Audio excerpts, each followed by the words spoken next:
the windshield of a commercial airliner suddenly cracked, startling the co-pilot. The captain, however, stayed calm and reported the situation to the control tower, requesting an emergency descent and landing. But before they could finish their exchange, the windshield shattered completely, nearly costing the co-pilot his life. Hearing the distress over the radio, air traffic controllers immediately sensed something was very wrong. Fragments of glass had fallen into the engine, causing violent turbulence that the cabin crew could instantly feel. They rushed to the cockpit door, trying to make contact, but both pilots inside were already in deep crisis. The captain tried desperately to pull the co-pilot back into the cockpit, but the air pressure outside was too strong. The turbulence grew so intense that passengers in the cabin began to panic.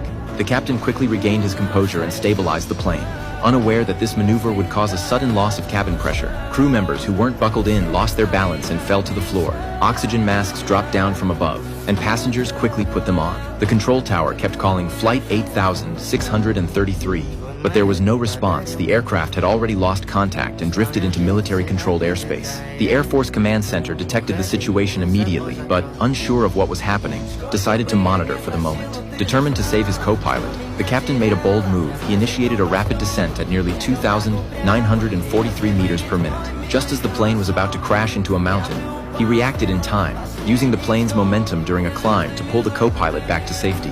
Meanwhile, the reserve captain fought his way toward the cockpit with the help of passengers, inching forward through the chaos. He finally made it inside, and as he slammed the cockpit door shut, cabin pressure began to stabilize. He quickly placed oxygen masks on both the captain and co-pilot. At the captain's signal, the co-pilot sent out an emergency code. The staff immediately launched emergency response procedures. To ensure Flight 8633 could land safely, all other planes were cleared from the runway. Police, medical teams, firefighters, and special forces rushed to the airport for rescue operations. The Air Force suspended all fighter training flights to clear the airspace for the civilian aircraft. Other aircraft in the sky tried to contact them, but there was no reply. Then the missing flight encountered another danger, a massive thundercloud ahead. To reach the airport, they would have to descend through it. The captain knew that entering such a storm could tear the plane apart, so he decided to circle around and wait. Seeing the plane hovering near the dark clouds, anxious passengers began shouting and tried to storm the cockpit to take control. Fortunately, the chief flight attendant intervened in time, calming the passengers and regaining temporary control of the situation.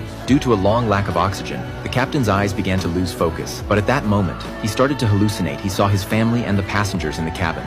In order to protect the lives of everyone on board, he gathered his courage and flew the plane into the thunderclouds. Dark clouds swallowed the plane, lightning flashed all around, and fierce turbulence shook the cabin. Luggage tumbled from overhead bins, and fear gripped everyone on board. Freezing temperatures turned the rain into hail, pounding against the aircraft. The captain fought to keep control, but powerful air currents dragged the plane deeper into the storm. At the same time, the control center's radar lost Flight 8000